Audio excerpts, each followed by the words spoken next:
seja bem-vindo. Somos a Igreja Verbo da Vida de Campo Grande, no Rio de Janeiro. E você ouvirá agora uma mensagem da Palavra de Deus. Desde que ela transforme a sua vida.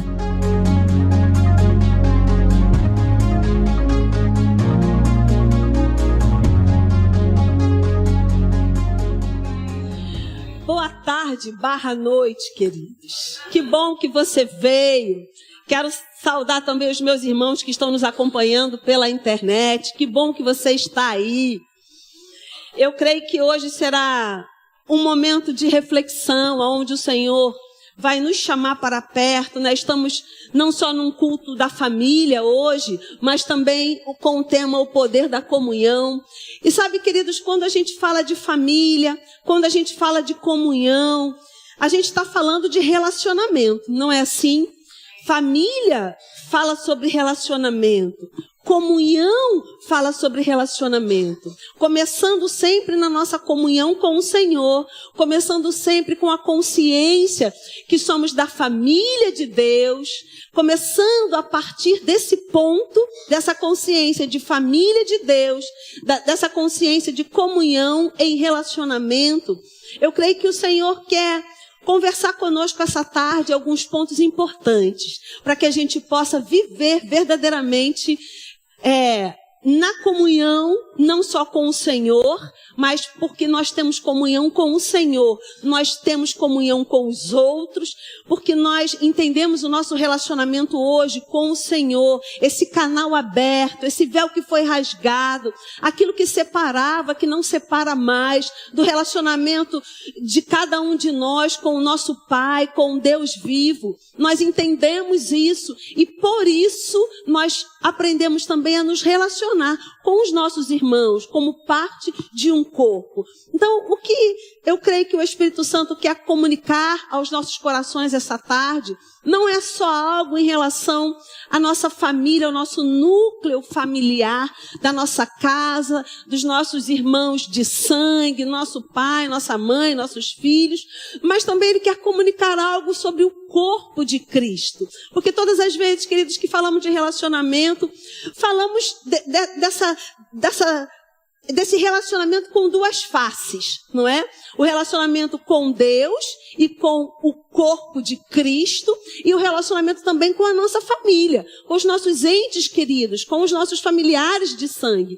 Então, dentro desse contexto, o Senhor quer nos chamar a atenção para alguns pontos importantes para que esse relacionamento, tanto com Ele quanto conosco, seja um relacionamento verdadeiramente leve, de amor, de cooperação, um relacionamento que traz bênção, amém, queridos? Porque o nosso relacionamento com Deus, Ele nos traz bênção, não acrescenta dor, é o que a palavra fala, não é? Aquilo que a palavra tem e nos ensina sobre relacionamento, é aquilo que nos dá a bênção do Senhor sobre a nossa vida. E aí eu queria ler com vocês alguns versículos nessa tarde. E eu creio que grandes coisas fará o Senhor em nosso meio. Você veio com a expectativa? Sabe, queridos, quando nós viemos para um culto, nós temos que ter duas expectativas que vão balizar aquilo que nós vamos receber. A primeira expectativa é que você veio cultuar. Não é? O nome está dizendo, é um culto ao Senhor, um culto de adoração, um culto de louvor. Então, quando eu falo de um culto ao Senhor, de cultuar a uma divindade, de cultuar a um Deus, eu estou falando de algo que eu ofereço a esse Deus. Eu ofereço o meu culto, eu ofereço a minha adoração, eu ofereço aquilo que eu tenho de melhor. Então você ofereceu o seu tempo, você ofereceu o seu recurso, você está oferecendo aí a atenção ao Senhor, você está oferecendo o seu coração ao Senhor, porque nós estamos aqui para cultuar. É um oferecimento, esse é o primeiro passo. Eu venho cultuar, eu venho dar. dar a minha adoração a esse Deus vivo, a esse Deus poderoso, não é? A um Deus que não está morto.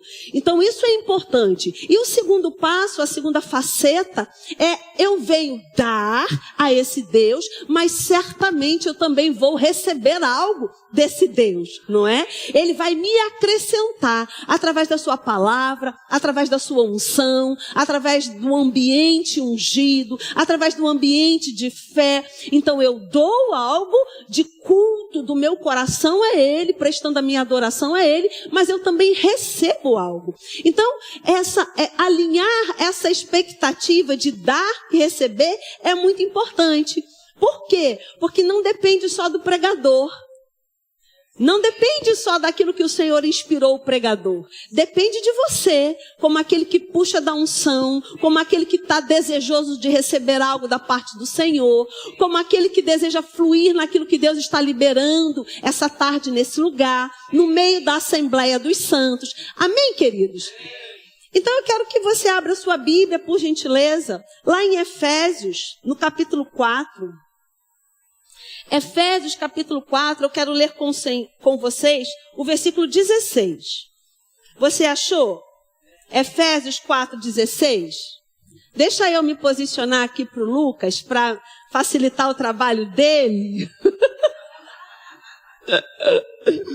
Efésios 4:16 diz o seguinte. Posso ler? Você achou?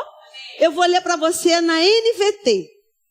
Diz o seguinte: Ele faz com que todo o corpo se encaixe perfeitamente e cada parte, ao cumprir sua função específica, ajuda as demais a crescer, para que todo o corpo se desenvolva e seja saudável em amor. Olha que coisa linda, vou ler de novo e vou reforçar uma frase aqui. Ele diz: Ele faz que todo o corpo se encaixe perfeitamente e cada parte, ao cumprir sua função específica, ajuda as demais a crescer.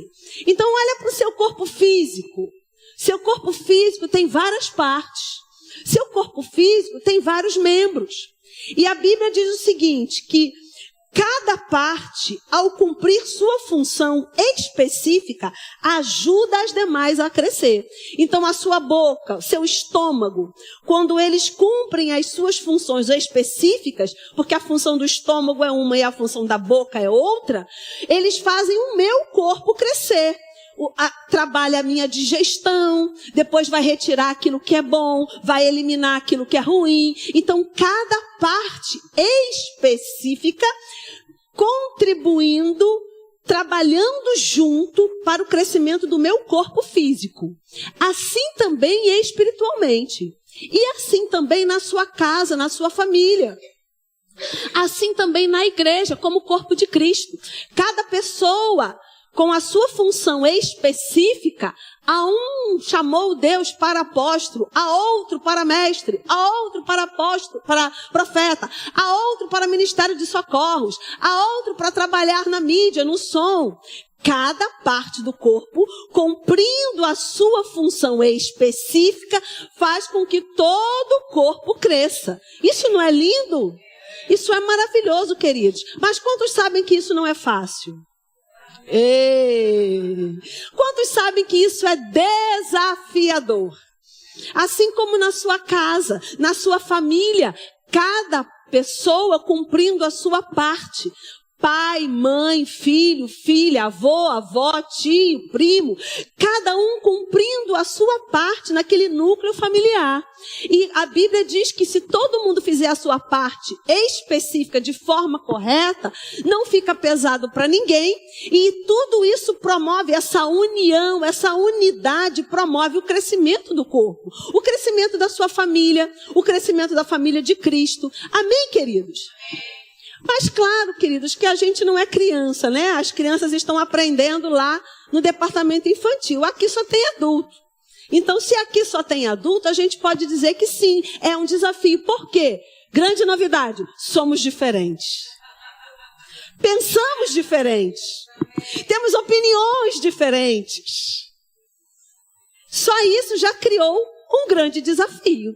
Mas sabe, queridos, que na Bíblia, pessoas poderosas, pessoas ungidas, separadas desde o ventre para um propósito, também tiveram desafios em lidar com a parte do corpo. E eu quero ler com você umas passagens bem importantes aqui, e quero que você fique bem atento a isso. Eu quero apontar para você Paulo e Barnabé. Lá em Atos, no capítulo 15, eu quero que você vá para lá por gentileza, a gente não vai ler todos os versículos, mas esse em específico eu quero ler com você. Atos, lá no capítulo 15, Paulo e Barnabé eram amigos, companheiros de ministério, caminharam juntos, foram ungidos juntos ao apostolado, serviam juntos na igreja local. Então traz isso para o nosso contexto aqui hoje. Trabalhavam juntos, serviam juntos, foram levantados ao ministério juntos, fizeram uma grande viagem missionária, a primeira, desafiadora, juntos. Mas chegou em um determinado momento, que Atos relata aqui, Atos no capítulo 15, no versículo 36, Atos 15, Atos 16. Não, é Atos 15 mesmo. 36. Algum tempo depois, Paulo disse a Barnabé: voltemos para visitar cada uma das cidades onde pregamos a palavra do Senhor, para ver como os irmãos estão indo. Barnabé queria levar João Marcos, mas Paulo se opôs, pois João Marcos tinha se separado deles na Panfilha, não prosseguindo com eles no trabalho.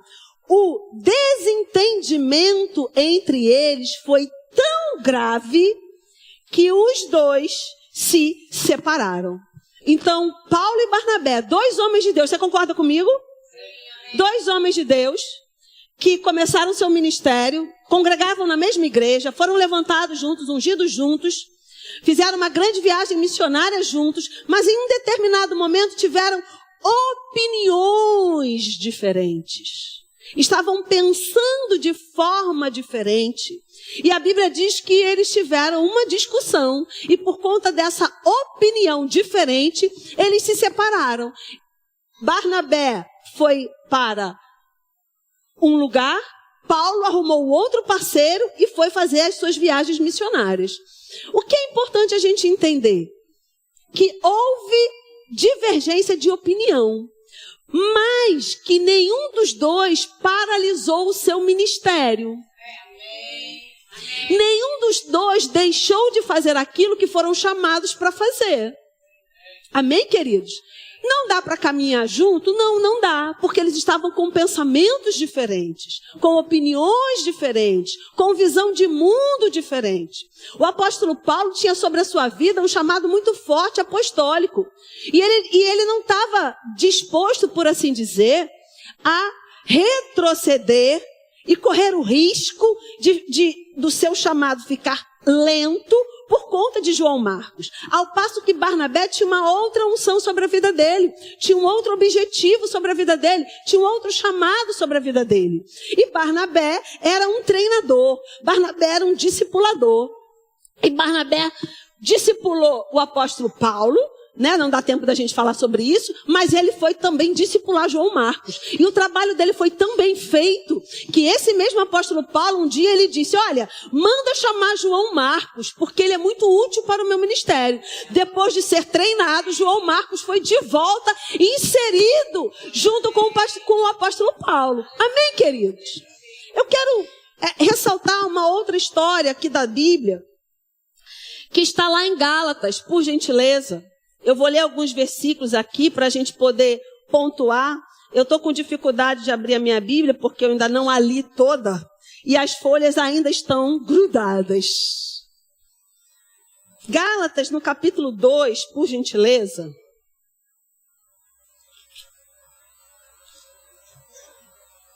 Diz o seguinte, a partir do versículo 11. Mas quando Pedro veio a Antioquia, tive de opor-me a ele abertamente, pois o que ele fez foi muito errado. No começo, quando chegou, ele comia com os gentios.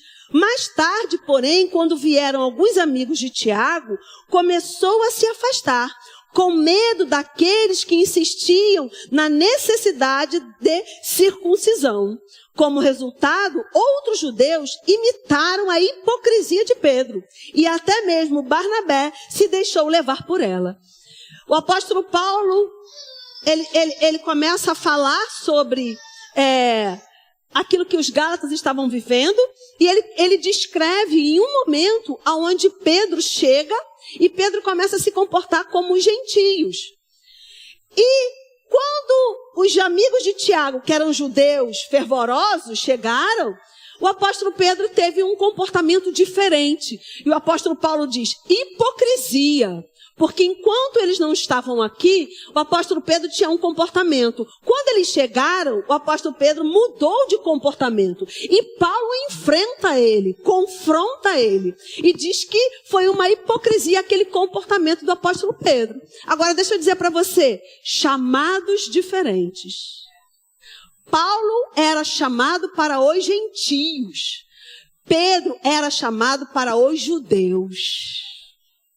Então, dois homens cheios da unção, dois homens poderosos, dois homens que cumpriram o seu chamado, porém, porque o chamado era diferente, houve uma contradição entre eles. Houve algo que o apóstolo Paulo chegou a chamar de hipocrisia da parte do apóstolo Pedro. Você está entendendo o que o Senhor quer comunicar essa tarde para os nossos corações? E aí, queridos, quando a gente vai olhando a Bíblia, a gente vê em vários aspectos essas diferenças. E a última que eu quero pontuar com você, não menos importante, está lá em João, por gentileza, Evangelho de João. Evangelho de João, no capítulo 20, a partir do versículo 3, diz o seguinte: Pedro e o outro discípulo foram ao túmulo. Os dois corriam, mas o outro discípulo foi mais rápido que Pedro e chegou primeiro ao túmulo. Abaixou-se, olhou para dentro e viu ali as faixas de linho, mas não entrou. Então Simão Pedro chegou e entrou. Também viu ali as faixas de linho e notou que o pano que cobria a cabeça de Jesus estava dobrado e colocado à parte.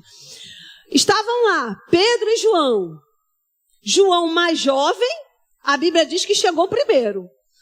Correu mais rápido e chegou primeiro. Só que quando João chega na porta do túmulo, João paralisa. Ele não tem ousadia suficiente para romper o novo, o desconhecido. Ele não sabia o que encontrar naquele lugar. Então João paralisou. A Bíblia diz que Pedro veio depois, chegou depois, mas o ímpeto de Pedro, a força de Pedro, a ousadia de Pedro, passou por cima do João e entrou no túmulo. Dois homens de Deus, poderosos em Deus, com chamados brilhantes, mas com personalidades diferentes. João, mais contido. João, mais com medo do novo, do desconhecido, do que não é planejado. Pedro, ousado como sempre. Dinâmico como sempre. Dois homens de Deus com personalidades diferentes. Sabe, queridos, que essa pessoa que está sentada ao seu lado, ela pode ter um chamado tão glorioso quanto o seu. Ela pode ser ungida tanto quanto você. Mas o chamado dela pode ser diferente. E ela vai ter uma outra comunicação. Talvez a personalidade dela seja tão diferente da sua que seja quase opositora. Ou complementar, como a gente gosta de dizer.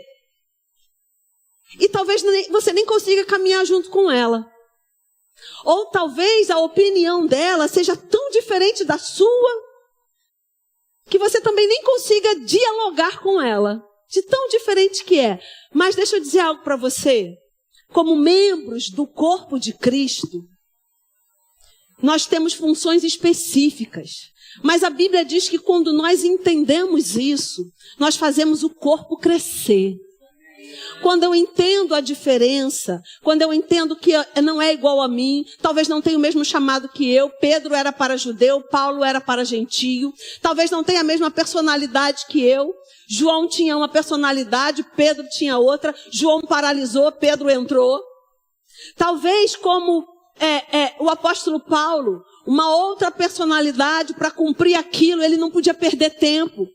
Ele sabia que ele não podia perder tempo voltando para discipular Barnabé, porque o chamado do apóstolo Paulo não era esse, mas o de Barnabé era. O chamado de Barnabé era preparar grandes homens de Deus para que eles voassem, que eles alcançassem lugares altos e cumprissem o chamado. Apóstolo Paulo não era esse o chamado dele. Então, queridos, muitas vezes na nossa vida, na nossa família, na nossa igreja, nós vamos encontrar desafios como esse. Você já parou para pensar que Jesus só tinha 3 anos e meio de ministério terreno? Nesses 3 anos e meio, ele tinha 12 homens completamente diferentes, dormindo com ele, acordando com ele, comendo com ele, andando com ele. Você acha que não teve conflito? Claro que teve. Mas você sabe que os 12 cumpriram o chamado? Até Judas, que era traidor, traiu. Deixou Satanás entrar no coração dele.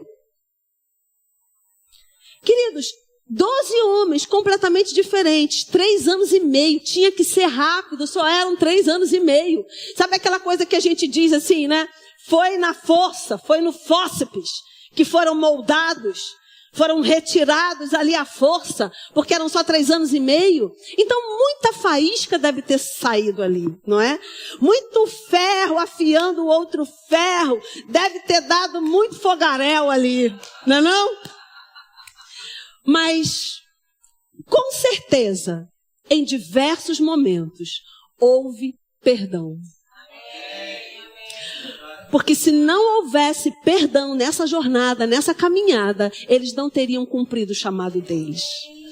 Porque falta de perdão, amargura, quando vira uma raiz, uma árvore, a gente tem muita dificuldade de retirar. E essa tarde o Senhor preparou para que a gente entenda que qualquer tipo de comunhão, seja com o Senhor, seja com o meu irmão, ela não é perfeita com a amargura. Ela não é perfeita com rancor. Ela não é perfeita com mágoa. Amém, queridos? Eu quero ler com você algo. E eu creio que o Senhor, essa tarde, essa noite, não é? Vai ser uma tarde, uma noite de libertação pela palavra. Hebreus no capítulo 12, por gentileza. Hebreus no capítulo 12. Desculpa, gente. Minhas folhas estão grudadas ainda. No capítulo 15. Vamos ler a partir do versículo 14, por gentileza. Continuo lendo na NVT. Diz o seguinte, Hebreus capítulo 12, versículo 14. Esforcem-se para viver em paz com todos e procurem ter uma vida santa, sem a qual ninguém verá o Senhor. Esforça para viver em paz. Então, queridos, os desafios com o outro no nosso dia a dia são desafios que nós precisamos colocar força. Sabe, o apóstolo Pedro, provavelmente, ele colocou força para perdoar o apóstolo Paulo, porque ele foi exposto publicamente. O apóstolo Paulo o repreendeu publicamente, na frente de judeus e na frente de gentios. Então, certamente, o apóstolo Pedro precisou se esforçar para manter o vínculo da paz. E olha que coisa extraordinária, Deus chama como um vínculo da paz. Eu estou vinculada pela paz. Nós estamos vinculados a Jesus pela paz. Ele foi o príncipe da paz. Ele foi aquele que veio trazer paz, estabelecer paz entre a humanidade e Deus. E a paz que está nele é a paz que nos faz hoje ter acesso a Deus. Ele apaziguou Havia ira no coração de Deus contra a humanidade por conta do pecado. E Jesus apaziguou, Jesus trouxe a paz, e por isso ele é chamado do príncipe da paz. E esse príncipe da paz está conosco até hoje, queridos. E é através dessa paz que nós vamos manter os nossos vínculos, porque nós não podemos viver sozinhos. Deixa eu dizer algo para você. Muitas vezes existem pessoas, e eu entendo, que não têm tanta facilidade de lidar com gente. Aí às vezes as pessoas falam, eu tenho dificuldade para lidar com gente. Entendo, mas também entendo que toda dificuldade para lidar com gente precisa ser superada. Porque a gente lida com gente todos os dias. A não ser que essa pessoa more numa ilha deserta, só ela e a natureza. Mas se ela tiver algum tipo de convívio, ela vai ter que aprender a lidar com gente. E gente é diferente. Gente não é tudo igual. Gente pensa diferente, tem opinião diferente, tem chamado diferente, tem personalidade diferente. E sabe de uma coisa? Agora você vai me amar. Foi Deus que fez assim. E aí que está a beleza do corpo. Amém? Oh, glória! Então, ele diz, esforça-se para viver em paz com todos. É só com quem eu gosto? É só com o meu grupinho? Só com quem eu tenho afinidade? Não, amado, é com todos. Viver em paz é com todos. É com o vizinho, com a sogra, com o sogro, é com todos. É com o seu líder, é com o seu liderado, é com todos. É com aquele camarada que sempre inventa uma desculpa para sair da escala, é com todos. É com aquele camarada que sempre chega atrasado, é com todos. Ontem nós estávamos aqui no casamento coletivo, 12 noivas, cada uma de um jeito, cada uma com uma personalidade, cada uma pensando de um jeito, cada uma com o seu nervosismo. Uma se tremia toda, a outra não parava de rir, a outra não parava de chorar. Cada uma de um jeito. E lidar com tudo isso, não é? Tinha uma toda esbaratada, não sabia onde colocou o negócio, toda hora assumia alguma coisa, toda hora ela pedia alguma coisa, nervosa. Então, essa é a beleza que nós temos que aprender a conviver. Porque senão, queridos, não vai dar certo. Aquilo que atrapalha a nossa comunhão, vai atrapalhar a nossa comunhão. Aquilo que atrapalha a nossa comunhão, vai atrapalhar a nossa comunhão. Amém? E aí ele continua. Cuidem uns dos outros, para que nenhum de vocês deixe de experimentar a graça de Deus. Olha que perigo! Quando nós não estamos cuidando um dos outros, quando nós não estamos entendendo o limite do outro, quando nós não estamos entendendo o comportamento, a opinião do outro, nós estamos impedindo que todos nós provemos da graça do Senhor. Então a responsabilidade é nossa com o outro, mas também é nossa conosco. Ontem eu ouvi um testemunho maravilhoso de uma noiva, que ela tinha algumas situações com o pai dela natural, mas ela decidiu romper essa situação e convidar o seu pai para o casamento. E ela falou, para mim foi tão libertador. O véu se rasgou e eu fui liberta. Sabe, queridos, perdão significa deixar a dívida, esquecer a dívida, porque quando alguém nos magoa, nos fere, nos entristece, dentro de nós, na nossa alma, é como se fosse gerado uma dívida. Você me feriu, então você me deve algo. E eu fico cobrando essa dívida daquela pessoa.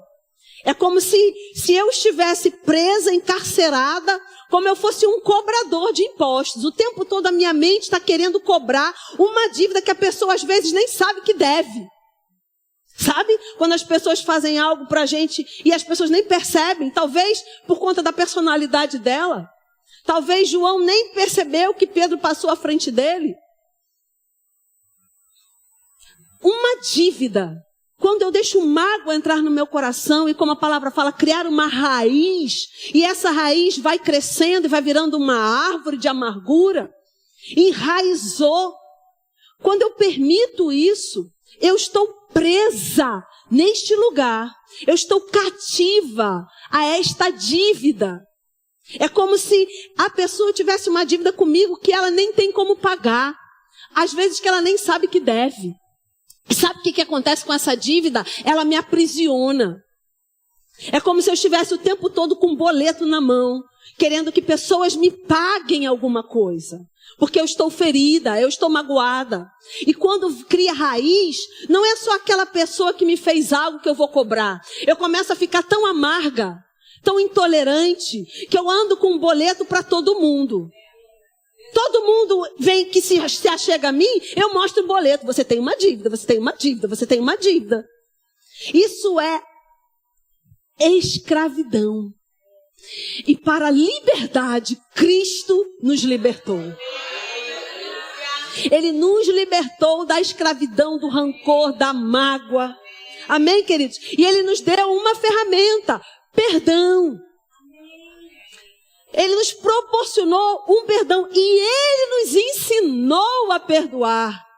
Ele nos perdoou primeiro. É o que a Bíblia diz, queridos, que nós estávamos tão errados que nada que nós fizéssemos poderia pagar a nossa dívida.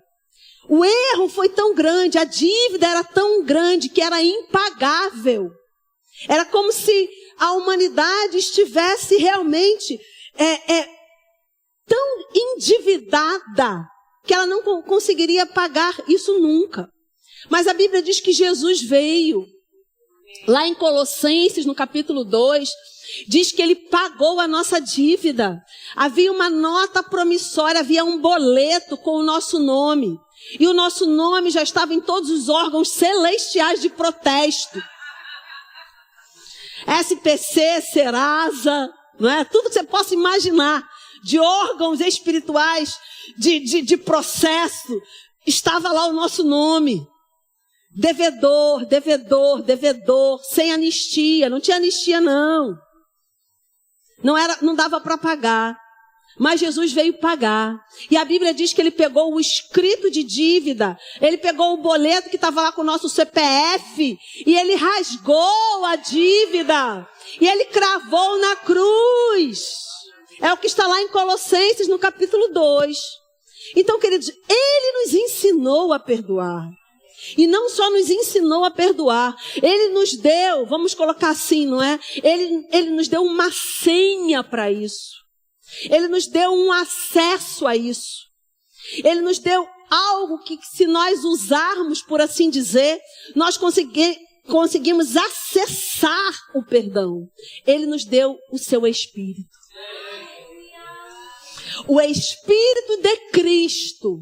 Então, se Cristo é paz, é shalom, se Cristo é esse príncipe da paz, Ele nos deu um acesso, Ele nos deu o seu Espírito, que é Espírito de paz, e habita dentro de mim e de você. Então agora, o que cabe a mim? Decidir perdoar. Porque perdão não é um sentimento. Perdão não é a minha alma e as minhas emoções que vão perdoar. Porque a minha alma e as minhas emoções, se elas não forem renovadas pela palavra, elas vão resistir ao perdão. Elas não vão querer, a minha alma não vai querer perdoar. A menos que eu entenda, assim como você está entendendo hoje, que perdão é transformação. Que perdão é libertação. Mas se ela não entender isso, ela não vai querer perdoar. Porque ela está carregada de informações do mundo. Bateu, levou. Farinha é pouca, meu pirão primeiro. Informações do mundo. Então eu preciso decidir não dar ouvidos aos meus sentimentos. Não dar ouvido quando eu ouço a voz. Mas você tem razão. Mas isso foi injusto. Queridos, mais injusto do que a dívida que eu e você tínhamos, e Jesus não quis nem saber, Ele pagou, Ele nos justificou, e nós usamos e desfrutamos disso porque tomamos uma decisão, decidimos por Cristo, e com Cristo nós fomos perdoados, não é? E a bondade de Deus nos conduziu ao arrependimento. Então, queridos, é só decidir. Vai ser fácil? Não. Mas a partir do momento que você decide, você cumpre um princípio da palavra. Você está em obediência. E quando nós estamos em obediência, a unção coopera. A graça coopera.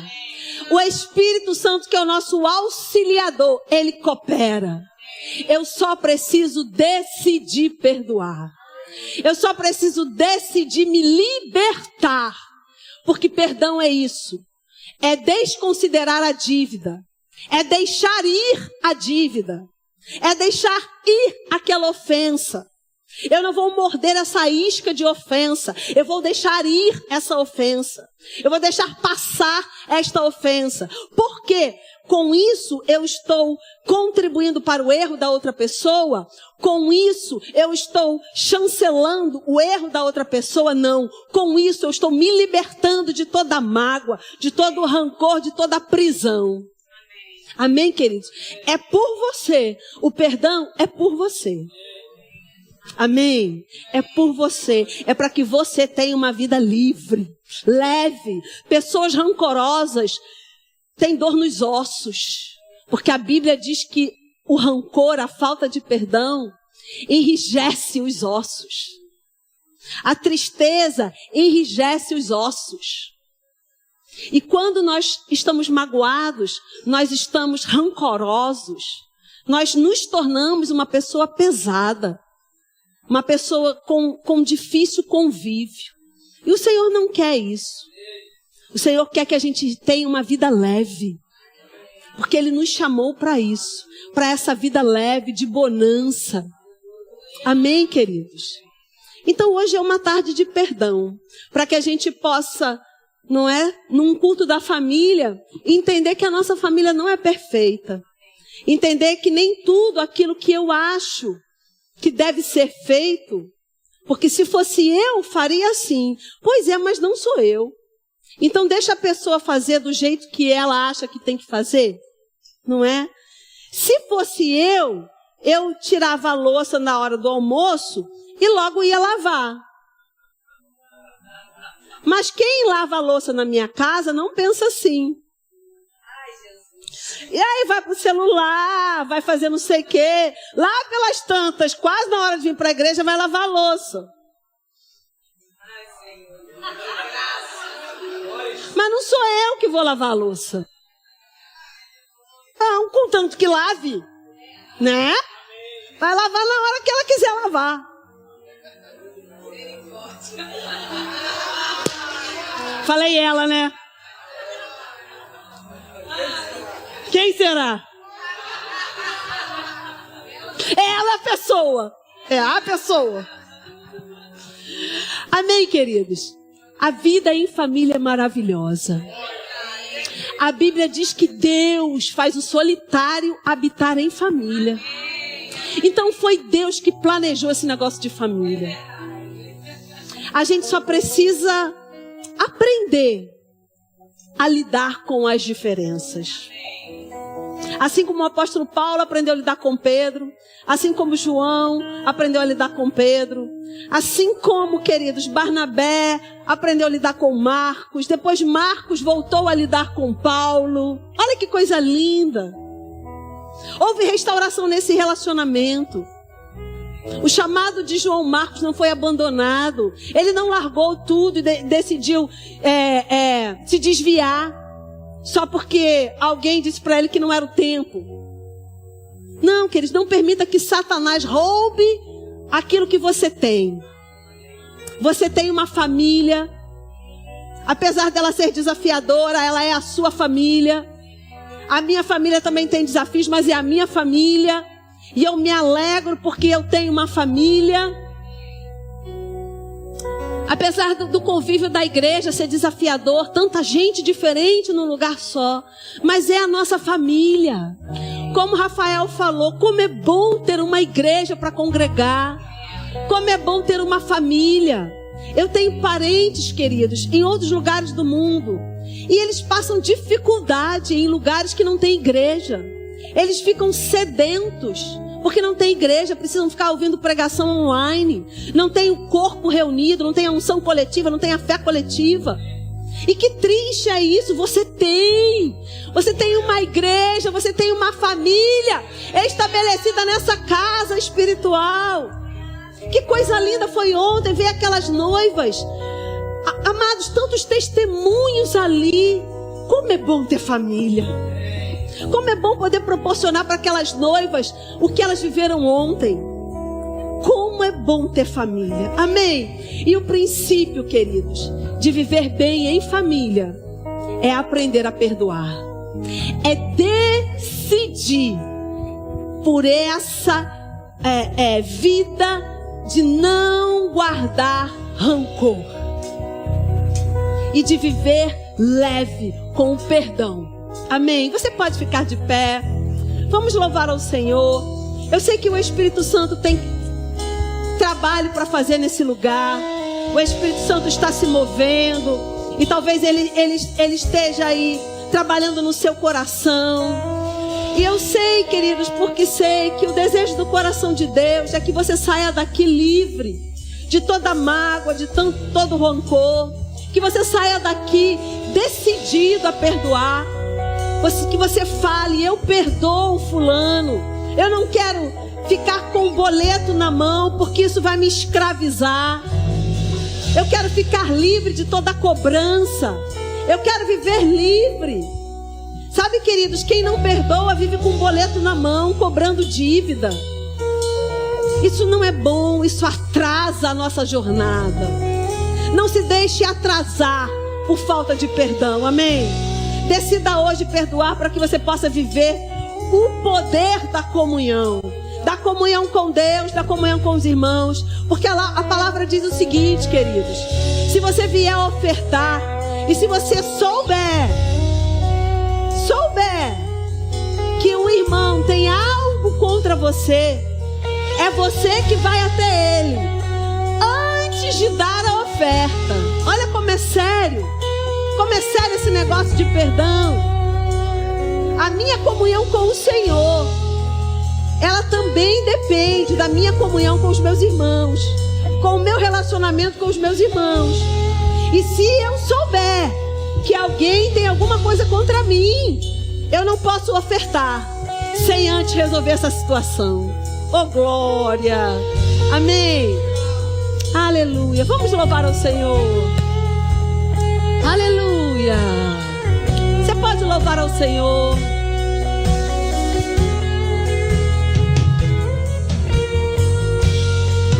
Aleluia! E é tão bom saber que há lugar aqui. A graça nos chamou na mesa do Senhor. E é tão bom saber que há lugar aqui.